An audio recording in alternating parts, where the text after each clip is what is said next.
toda esta cantidad de siniestros viales que estamos teniendo aquí en la provincia de San Juan. Todos los días, lamentablemente, tenemos que reportar un siniestro vial en nuestras calles. Sí, mira, desde el fin de semana, más o menos sacando cuentas en las notas que se han subido en el diario, aproximadamente desde el viernes, hay al menos 10 de siniestros viales. ¿Estamos ante un flagelo? Bueno, estamos con una especialista en la materia, ella es psicóloga, sabe muchísimo de esto. A ver, para que puedan tener noción de cuánto sabe, ella estuvo al frente de una maestría, ¿sí?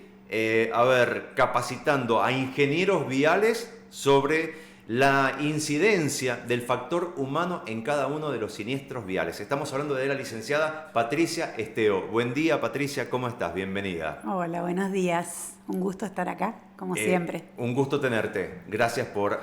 tiene una agenda, pero apretadísima. Sin embargo, se hizo así un lugar, un ratito para poder estar aquí con nosotros porque está siempre lo estuvo, súper comprometida con esta causa de los siniestros viales. Pero empecemos corrigiendo algo que tenemos una mala costumbre, o no sé si por qué después con el tiempo se estableció la diferenciación de qué es un accidente y qué es un siniestro vial. Patricia, para arrancar conociendo las diferencias de todo esto. Bueno, a ver, vos lo dijiste, hace muchísimos años que vengo trabajando en esto y tuve la posibilidad de formarme en España con la especialidad de seguridad vial. Y si nosotros decimos accidente, lo dejamos al azar. Un accidente lo puede tener cualquiera. Salís a la calle, se te cae un árbol, eso es un accidente. Uh-huh. Sin embargo, en el tránsito todo se puede prevenir. Entonces tenemos que hablar de siniestro. Porque si yo digo accidente, siempre la culpa la va a tener el otro, claro. Un otro. Si yo digo siniestro, es algo que está bajo mi responsabilidad, uh-huh, y la del otro. Claro, es algo que es evitable. Un siniestro vial es evitable y el accidente le puede pasar a cualquiera. Le puede pasar a cualquiera. Bien. Ahora, ¿qué está pasando? Hay accidentes de tránsito. Hay autos estacionados que en un viento sonda se le cae un árbol encima. Eso es un accidente porque el árbol no tiene... Mirá qué buen ejemplo. O, por ejemplo, si se te dé a pinchar, vos vas manejando, se te pincha una rueda, viste que por ahí se te explota la cubierta. ¿Eso sería un accidente o sería un siniestro? No, es un siniestro porque... Es evitable. Es evitable porque vos tenés que hacer el control del vehículo y tenés que ir a una velocidad en donde eso no genere un vuelco. Mira, sí. Mirá qué importante conocer todos los detalles y la diferenciación entre accidente y siniestros viales. Ahora, Patricia, recién Sol leyó la cantidad de siniestros viales del viernes a la fecha. ¿Estamos ante un flagelo? Sí. Y creo que esto históricamente a esta altura del año empiezan a subir. Bien, o sea que hay rangos. Porque va terminando el invierno, la gente empieza a tener más eventos, hay más sociabilización. Bien. Por la altura del año que estamos, hay más fiestas de egresados, hay fiestas de fin de año, hay juntadas, hay salidas, hay más alcohol. Hay más movimiento. Bien, o sea que Navidad y Año Nuevo es una fecha... Hay más movimiento, al haber más movimiento hay más circulación vehicular. Sí. Uh-huh. Y estamos a una altura del año en donde la gente se empieza a poner como más nerviosa porque el otro día hemos visto que no fue un siniestro ni un accidente, sino que se agarraron a trompa en medio de la vía pública. Relato Salvaje era como en vivo y en directo. Creo que ustedes lo subieron. Sí. No sé qué pasó, pero no existe un motivo que haga que vos te bajes del vehículo y te empieces a pelear porque te frenó mal. O sea, eso pasa por otro lado, digamos. Pasa por un enojo que viene desde la casa, desde la familia, desde el trabajo, son cuestiones muy personales. Ahí que las llevas a la vía pública. Sí, ahí queremos entrar. ¿Cuánto influye en esta cantidad de siniestros viales el factor humano la cuestión emocional, los problemas que traemos de casa, y lo debatíamos hace un rato con Sol, porque decíamos, a ver, son problemas personales, claro, pero cuando me subo al vehículo y provoco un siniestro vial, dejan de serlo. Ya deja de ser personal y pasa a ser compartido. Público. Todo tiene que ver. Te digo que todo, porque todos los que salimos a la calle en el rol que nos toque desempeñar, sea como peatón, como pasajero, como conductor, todos sabemos cómo comportarnos. Todos somos civilizados y cultos a la hora de salir a la vía pública. O sea, cuando vos salís de la puerta de tu casa, ya la vía es pública, no es privada. Vos dentro de tu casa podés atropellarte con un sillón, pero en la vía pública lo haces con otro ser humano, o con otro auto, o con otra persona, que la puedes conocer o no conocer, pero no es el lugar donde se resuelven las cosas. Bien. Mira, y también sobre el tema, justamente hablando de esto, de la influencia humana en los siniestros viales, se da mucho y es como uno de los factores más altos dentro de cuáles son los motivos o de por qué ocurren los siniestros viales, que es el dejar de prestarle atención a la ruta para prestarle atención al celular, a la pantallita que tenés en el auto. El tema de distraerse, de distracciones, es uno de los más altos a nivel motivo por el que se ocasionan los siniestros viales. Sí, de hecho creo que los dos últimos fueron contra un objeto fijo. Bien. Eso es muy significativo en este último tiempo. Bueno, antes de dejar de trabajar en lo que era el observatorio y demás, se empezó a ver este aumento de siniestros contra objetos fijos. Estamos hablando, por ejemplo, contra un árbol, una casa, un poste. Sí. Creo que 2 de los 3 o 4 que este fin fueron de semana contra un árbol. De hecho, el chico que estaba aprendiendo a manejar fue contra un árbol. Es decir, que ahí influye la distracción, la impericia y la velocidad. Bien. Y el teléfono, esto fue al mediodía, fue un horario que había luz. Yo no soy perito y no sé bien qué pasó, pero sí sé que eran 2 chicos que no tenían licencia y que estaban aprendiendo a manejar, o una persona le enseñaba a la otra. Vos me decís contra un árbol y no sé, para chocar contra un árbol tenés que y para que se muera alguien, tiene que ser un golpe muy fuerte. Vos acordate que en un siniestro la velocidad se multiplica 10 veces. O sea, en vez de caerte de un primer piso, te caes de un 10º. Eso ocurre con la velocidad. Bien. Vos te distraes por 2 segundos y adelantas media cuadra. Claro. Bueno, pero ¿qué nos está pasando que estamos trasladando absolutamente todo a la calle? A ver. Como sociedad, digo, no sé, ¿qué está pasando? Y creo que no tenemos la suficiente contención y no se está trabajando en forma transversal en la temática. O sea, no hay educación vial en las escuelas, no hay concientización. Ustedes sacan la nota del siniestro, pero no hay como concientización vial acerca de... Te contaba que cuando venía he visto a un policía tratando de detener el tránsito en una esquina donde hay semáforo. Es decir, me parece como que se está desaprovechando un rol que es importantísimo, que es el de la policía, en un lugar en donde ya sabemos que tenemos que frenar porque hay un semáforo. Como que no hay políticas de Estado conjuntas donde se trabaje en forma transversal. En los países más desarrollados, los siniestros disminuyeron después por al menos 10 años de trabajo conjunto de todos los ministerios y de todas las fuerzas. Es decir, salud mental, infraestructura, policía, educación,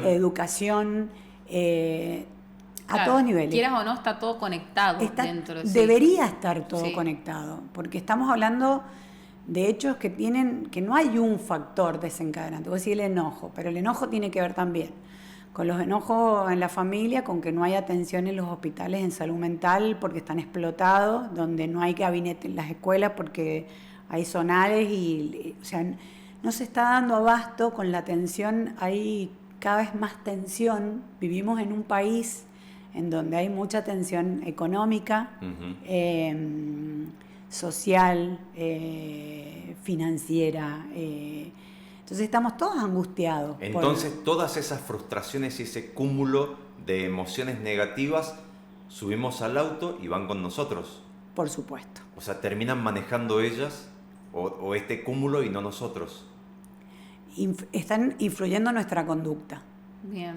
Y por ahí es más fácil ir adentro del auto insultando al que va adelante porque no te puso el guiño, que ir concentrado en la función del manejo. Vas como pensando en que tenés 10 minutos en llevar a tus hijos, el tránsito, cada vez hay más vehículos en la vía, la infraestructura está bastante deteriorada. Claro. Todo a nivel, yo voy a hablar de San Juan, pero a nivel país en general queremos estacionar en la puerta de los lugares. Sí. O sea, te querés llegar al banco, estacionar Claro. en la puerta. Querés llegar al colegio al chico y estacionar en la puerta. Y vos de pronto te encontrás en un colegio con triple fila de autos donde los chicos bajan con sus mochilas atravesando 3 autos que están están estacionados pero funcionando. Claro. Sí. Se le escapa el pie del acelerador a un papá y de hecho creo que el otro día se atropellaron Sí. a un bebé. A un nene claro. Un nene. Y se da mucho esto en las escuelas también, que los chicos cruzan, ya sea el colectivo, que también ahí influye. Se otro bajan tema. del colectivo, Claro, se bajan y pasan por cruzan. detrás, o sea, eso es falta de educación vial. Bien, eso te iba a consultar. ¿Qué hacemos nosotros desde nuestro lugar? Bueno, ahora nosotros, nuestro lugar acá, nuestro rol sería el de informar, el de acercar la información un poco, pero la gente de sus casas, ¿qué hago para tratar de enseñar cómo educar, qué tengo que hacer, qué les tengo que decir a mis hijos sobre estos temas? Por ejemplo, tener cuidado, esperar que pase el colectivo. ¿Cómo empieza la educación vial? La educación vial empieza como, yo siempre me gusta poner un ejemplo porque funcionó y sigue funcionando. Después del terremoto del 77, del 77 se estableció en todas las modalidades la prevención sísmica. ¿Se acuerdan en la escuela Sí, que teníamos una exacto. materia? Ujú. Ahora nuestra generación sabe qué hacer ante un terremoto. Y eso es porque nos inculcaron qué hacer. O sea, nuestra generación ya no sale corriendo. A lo mejor nuestros papás sí, porque tienen Sí. el recuerdo del 44. O el temor o el temblor, de los temblores. Pero nosotros, y de la misma manera que nosotros le inculcamos a los chicos, no, tranquilo, bajo la mesa, en la escuela, bajo el pupitre, los docentes, o sea, con esa misma línea de trabajo se debería trabajar con los siniestros. Yo veo papás que se preocupan o ocupan de ponerle todas las vacunas a sus hijos porque desde el Ministerio de Salud están establecidas y hay un calendario y suben 5 arriba de una moto. Claro. O sea, el mismo papá que está cuidando a su hijo de que no se contagie varicela, lo sube a la moto con 4 personas más y sin casco. Sí, Claro. es una paradoja. Son difícil de paradojas entender. Sí. donde no se mide el riesgo a que podés matar a tu hijo en un pozo. Es decir, no hay como una comparación y si no te ponen la vacuna decís, ay, que no me ponen la vacuna, que en el hospital, o sea, siempre hay responsabilidad porque sabemos que es obligatorio y no miramos como obligatorio que el chico no puede ir sin cinturón adelante en el auto, que tiene que ir en el huevito atrás, que tiene Que un chico menor, un que un pequeño chico- de 5 años no puede ir en una moto. que un pequeño no entre puede ir en medio de una los padres. con un casco más grande que su cabeza y que Exacto. le pesa 2 kilos más que lo que él puede sostener. Y yo he trabajado mucho en los colegios. Vos le decía a los chicos, pero ¿por qué se suben a la moto? Y porque mi papá me obliga. O sea, no los llevan en colectivo, les Claro. queda más cómodo la moto y suben todos. No Ahora- sé si es una cuestión económica o es realmente que no están midiendo la consecuencia. Que puede ser una cuestión económica, pero luego si se llega a transformar, si llegan a tener algún tipo de siniestro, ya no es solamente una cuestión económica, sino es una pérdida Que es simbólica. irreparable. Claro, es irreparable. Yo siempre digo que dentro de nuestro hogar nosotros tenemos leyes implícitas que no las tenemos escritas en ningún lugar, ¿no es cierto? O sea, en una casa donde viven 5 y tienen que salir todos al mismo horario, nos están atropellando para entrar al baño, para desayunar, para dentro del hogar. Sí. Pero pasás la puerta y ya hay una reglamentación establecida. O sea, los chicos saben que si se bajan del colectivo, o los papás saben que si se bajan del colectivo tienen que ir hasta la senda peatonal y ahí cruzar. Claro. Exacto. Saben que no pueden subir 3 personas a la moto ni menores. Todo eso lo saben todos los conductores que rindieron un examen para la licencia de conducir. Sí. Saben que tienen que usar casco y lo llevan en el codo. Saben que no pueden usar teléfono y lo usan. Saben que no pueden tomar alcohol y toman, porque todo es un poquito. Patricia, vos sabés que cuando haces el curso, el teórico para sacar la licencia de conducir, lo primero que te explican y te dicen, y te lo recalcan 1500 veces, es que tenés que incorporar el manejo defensivo. Sí, eso es pensar en el otro. Y lo Bien. que nos está faltando es la mirada hacia el otro. Porque en un siniestro siempre la culpa es de vos, en cualquier siniestro, en cualquiera, vos preguntás la culpa y te dicen es del otro. Sí. O sea, la responsabilidad. La responsabilidad en un siniestro es compartida. Ujú. Porque no sé cómo fue el de la moto y la camioneta, pero creo que venían de frente. Los dos tienen, o sea, alguno es un movimiento y el otro no puede esquivarlo. Es decir, la responsabilidad siempre es compartida, porque en un siniestro el otro soy yo. Ahora, Claro. entonces, ¿qué está faltando? Digo, porque la verdad que, La mirada hacia el otro compasiva. además de eso, ¿qué está faltando? Porque te escuchaba hace un rato y decías, mi generación aprendió cómo cuidarnos. Educación. Ahí quiero llegar. Se da actualmente en el ámbito educativo, por ejemplo, talleres sobre educación vial, sobre lo que hay que tener en cuenta, charlas. ¿Tenemos estadísticas aquí en San Juan? ¿Se sigue todo eso, Patricia? No. Vos formaste parte. Yo formé parte de se creó el Observatorio Vial en la provincia desde la Dirección de Tránsito y Transporte, en ese momento no era Secretaría,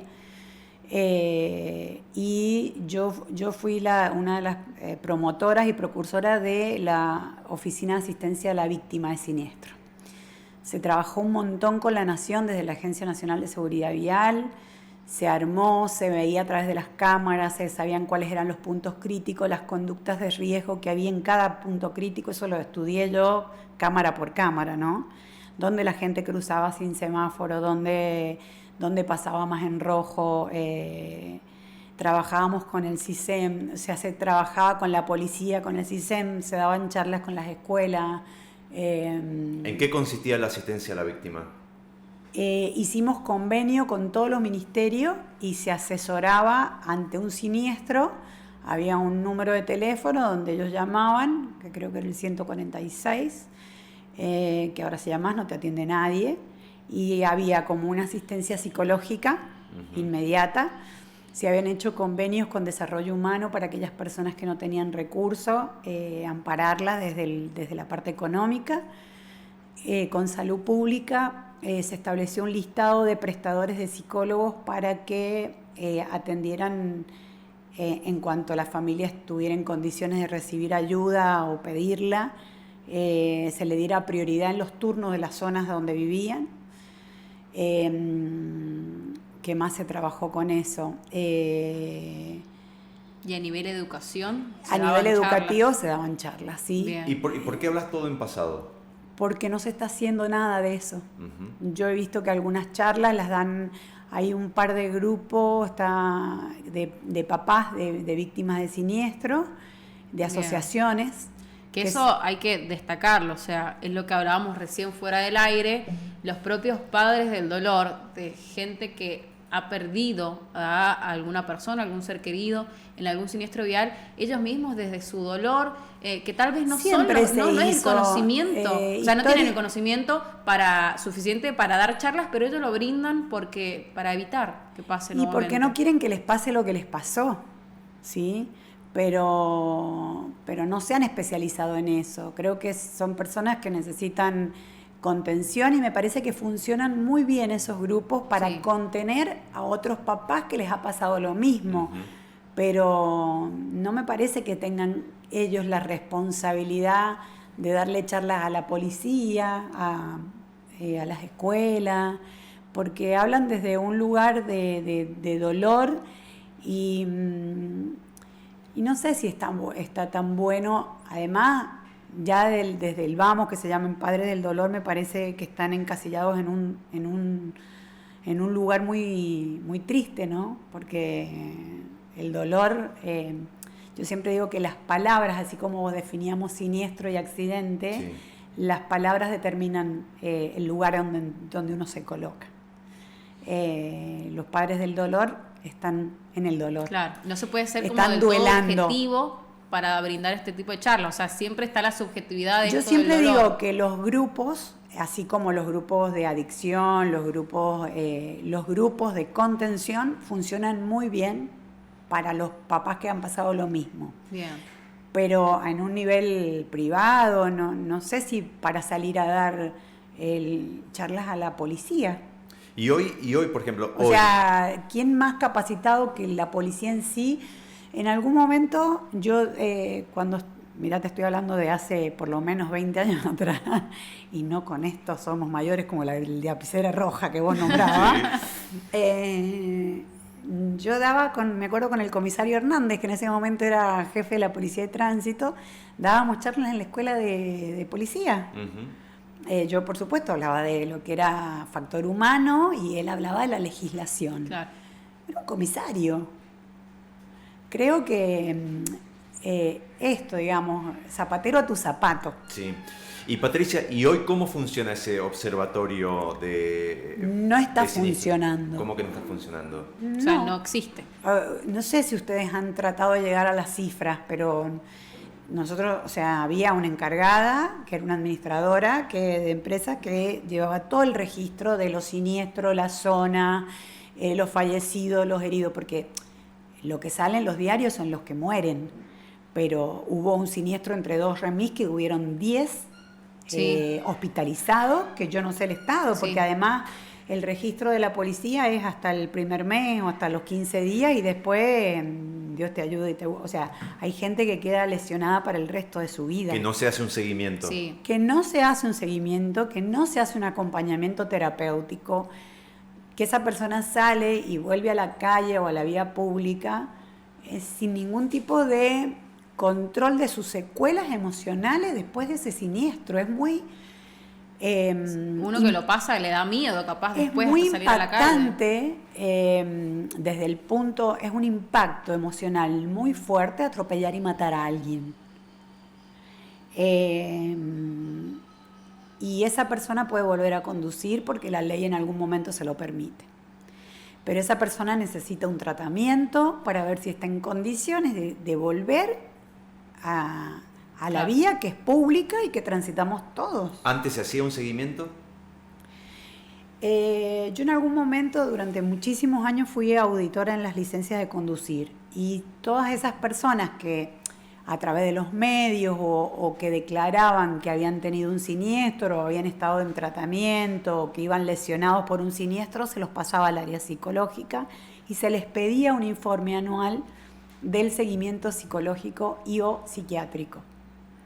Bien. Si no lo llevaba, no se le emitía la licencia. Era como obligatorio hacer un tratamiento, porque el impacto emocional es muy fuerte. ¿Cuál era el nombre específico de este observatorio? Observatorio Vial. Observatorio Vial. Y dijiste hace un rato, firmaba un convenio con la No, mayoría. la oficina de la asistencia a la víctima, que eso era a nivel nacional, no sé si te acuerdas, que se inauguró en casi todas las provincias el observatorio. Lo que se hacía era estudiar la conducta, y se dictaban capacitaciones, se estableció un programa capacitando se llamaba chofer especializado, a los choferes de taxi, remis, colectivos. ¿Notaron alguna incidencia de que bajaron los siniestros viales mientras actuaba este observatorio vial? Sí, se bajó. Creo que en el 2018-19 se logró una disminución. Lo que pasa es que, te decía que en los países desarrollados esto tiene que ser durante al menos 10 años consecutivos, este trabajo interdisciplinario, interministerial, en todos los aspectos: educación, salud mental, registro de casos, policía, infraestructura. O sea, un año no funcionando es perder absolutamente 10 años y volver a empezar de cero. Prácticamente sí. Igual volvemos nuevamente a lo que nos llamó en un principio, que es el tema de la incidencia humana, del factor de lo que hablamos de la gente esta que es que estuvo somos peleándose. Seres humanos los que funcionamos en la vía que es pública. Y en los países desarrollados, justamente lo que hablabas de que tal vez hay menos accidentes, el estilo de vida también es un poco diferente, no son los mismos problemas que tenemos acá en Argentina. Entonces el factor humano, psicológico, tus problemas personales, vuelve nuevamente a que influye. Yo no sé si en Chile la pasan mejor económicamente. Sin embargo, vos pisás una senda peatonal y te hacen una multa. O sea, la sanción también tiene que existir, porque así como existe una ley y todo el que anda en la vía pública sabe que las sendas peatonales están para algo, que los carteles de par están para algo, que los semáforos están para algo, que el ceda el paso está para algo. No lo respetamos, no lo miramos, porque no miramos al otro. Vamos tan metidos en nuestros problemas que no nos importa el otro. Bien. O sea, que esto es un choque contra un otro. Que ese otro, si yo me choco contra vos, paso a ser yo. Es ponerse somos en el lugar nosotros del los otro. que circulan. En 15 minutos estamos nosotros 4 en la vía que es pública. Ahora, ¿cómo logramos esa empatía, ese ponerse en el lugar del otro si, a ver, no lo hacemos en la calle, no lo hacemos en la fila de un banco porque tratamos siempre de buscar al que conocemos para tratar de evadir esas otras 20 personas que están haciendo fila, tal vez 2 horas antes que yo? Si voy a hacer un trámite a algún organismo, trato siempre de buscar al conocido. O sea, el argentino ¿cómo es así? hacemos para ponernos en el lugar del otro? En la calle, si no lo hacemos en ningún ámbito. ¿Qué es eso? ¿Es educación? ¿Es cambiar el chip? ¿Es volver a empezar de cero? No sé. El argentino tiene como esta incoherencia, te diría yo, ¿no? La viveza que nos caracteriza es siempre buscar, si me hacen una multa voy a buscar a un conocido para que me la baje. El atajo. Buscar siempre el atajo. Y en el atajo siempre saltamos por encima un par. Si vos tenés conocidos en el banco, seguramente te vas a demorar menos que yo. Bien. Si todo funcionara como con orden y respeto hacia el otro, todos haríamos el trámite rápido.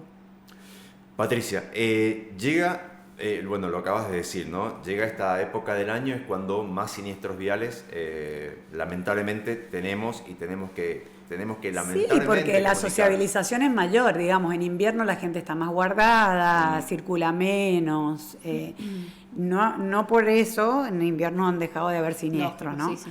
Pero yo quiero ¿cuál sería tu mensaje? Claro, tu mensaje ¿qué se llegando, puede hacer, llegando ya capaz? a fin de año y tratando de evitar que esto siga siendo un flagelo. Claro, o yo desde mi lugar, sabiendo que se vienen las fiestas, que se viene esta época de que la gente toma más alcohol, ¿qué puedo hacer yo desde mi lugar para concientizar a mi familia? Decirle, che, pará, no tomes porque te vas a manejar. ¿De ahí se empieza el cambio? ¿Cómo es? Desde la casa. Desde la casa porque estamos hablando que desde el Estado no se está haciendo. Entonces creo que cada uno desde su lugar puede aportar su granito de arena. Es decir, si vos tenés hijos adolescentes, hijos en edad de conducción y sabés que va a tomar, y tómate un remis. En una época hubo otro grupo de papás en alguna época que se ponían en las puertas de los boliches y les daban agua a los chicos. O sea, los papás que han tenido este triste desenlace siempre se han involucrado mucho con esto, porque no quieren, a ninguna persona que se le ha muerto un hijo quiere que le pase eso a otra persona, porque es lo peor que te puede pasar. Y históricamente los papás que perdieron hijos, no sé, cerca de los boliches, iban a los boliches y le daban agua a los chicos para que conduzcan, o sea, se ponían ellos en ese rol, ¿entendés? Que si bien no era, pero intentaban esto. Creo que desde la casa, si vos ves que tu hijo toma y no le das la llave del auto, si ves que no tiene las condiciones porque está creciendo, porque es torpe a la hora de sus movimientos, todos los chicos cuando crecen, por eso hay una edad de licencia de conducir. Y es porque hay una edad biológica en donde termina el desarrollo de sus conductas neuroadaptativas.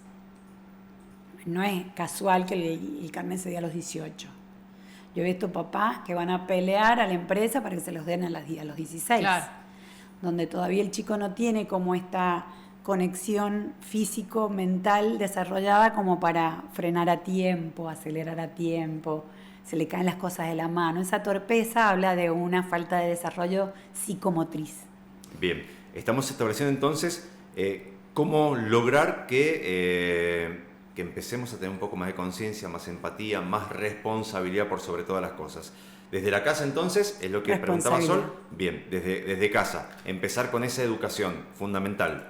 Desde los medios de comunicación, otro rol que también es fundamental. Y por último el Estado. Ustedes son súper comprometidos y me consta porque yo he venido varias veces, pero los medios de comunicación no se está haciendo publicidad. Eso mismo te quería consultar. Al contrario, se hace publicidad de las camionetas que andan a 800.000 kilómetros por hora, en donde acá no tenemos infraestructura para que eso ocurra. Bien, eso justo te quería consultar. Nosotros desde nuestro rol de medio de comunicación, y más para que lo tomemos nosotros, ¿viste? No tanto como para informarle a la gente, sino para un consejo para nosotros. Si bien nosotros informamos obviamente sobre los siniestros viales que ocurren en la vía pública, ¿cómo tenemos que informar a la gente? Un mensajito, pónganse al cinturón, bien, respeten las normativas de tránsito. Toda la gente lo conoce a eso. No tomen alcohol si van a conducir, cuiden su familia, siempre hay un otro que los espera. Son mensajes que son positivos, son alentadores y no tenés que mostrar simplemente el choque y la muerte. Por ahí, a diario, un mensajito: usen el cinturón, claro, usen el casco, respeten la senda peatonal, no crucen por atrás del colectivo. O sea, ahí... Yo recuerdo que hace años había una especie como de souvenir que decía: maneja despacio, papá, te esperamos en casa. Sí. ¿Te acordás? Sí, habían llaveros, pero todo eso estaba implementado en la educación. O sea, te esperamos en casa. A los hijos, te espero a la salida del boliche. Porque hay chicos que no llegan. Sí. ¿Pero por qué? Porque no pueden medir, que creen que no les va a hacer nada. En una época se compraron unos anteojos que le mostrábamos a los chicos en las escuelas cómo distorsionaba el alcohol y las drogas la visión. Y no lo creían que estaban trucados y en realidad querían agarrar este objeto y no podían con los anteojos. Eso te hace el alcohol. Vos querés esquivar un árbol y lo ves a 2 metros de distancia. Claro. Un vaso de alcohol. Un vaso de alcohol. Entonces, hace la diferencia. Hace la diferencia, por supuesto que la hace. Bien. Más el grupo de amigos, más la música fuerte, más la alegría del boliche, más la euforia, más el celular, y vamos también. sumando, más los problemas que hay en casa, más bueno, es todo, pero un mensaje positivo a diario también hace la diferencia. Bien. Y por último, la responsabilidad también por parte del Estado. La responsabilidad del Estado, sí. Sí, a todos los niveles, ¿no? Como te decía, vos me presentaste, yo di un módulo de esa maestría en la EICAM, en la Escuela de Camino, que me pareció muy interesante que se incluyera en los ingenieros que van a construir la vía el factor humano, porque los que circulan por esa vía que ellos construyen son los sanjuaninos, y la idiosincrasia de cada provincia es diferente. Entonces está bueno que ellos tengan claro quiénes son los sanjuaninos que van a andar por esa ruta, porque es distinto el sanjuanino al porteño. O sea, vos vas a Buenos Aires y andan muy rápido, pero respetan mucho los carriles. No digo que con esto no hayan siniestros. Claro. Digo que cada provincia tiene su particularidad. Bien. San Juan también la tiene. Entonces me pareció fantástico que incluyeran dentro de los ingenieros que van a construir o que están en el proyectando caminos, proyectando nuestras rutas, que existiera un módulo de conducta y de factor humano en San Juan. Claro. Que es distinta la idiosincrasia del sanjuanino al del mendocino, al del porteño, al del cordobés. Cada uno tiene sus modismos, así no solo es el habla, no solo es la tonada. Patricia, nos quedaríamos horas hablando, Sí. pero bueno, como tenemos la responsabilidad desde los medios de comunicación también y queremos asumirla, la parte que nos toca, queda abierta la invitación para unas semanas más y seguir haciendo escuela. Dale, con mucho gusto, sabes que Lo sé, por eso lo propongo y lo propongo al aire. lo hago con mucho amor y desde un lugar básicamente desinteresado, porque me interesa la temática y porque me parece que se puede evitar tanto dolor, ¿no? Gracias, Patricia. A ustedes. Gracias. Por el Patricia compromiso. Esteo, ella es especialista en seguridad vial y la verdad que esto de aprender de la incidencia del factor humano en cada uno de los siniestros viales es muy, muy importante para que empecemos a incorporarlo, ¿sí? Y a tener empatía, como decía Patricia, empatía, algo que nos queda tan grande y lo vemos tan lejos, ¿eh?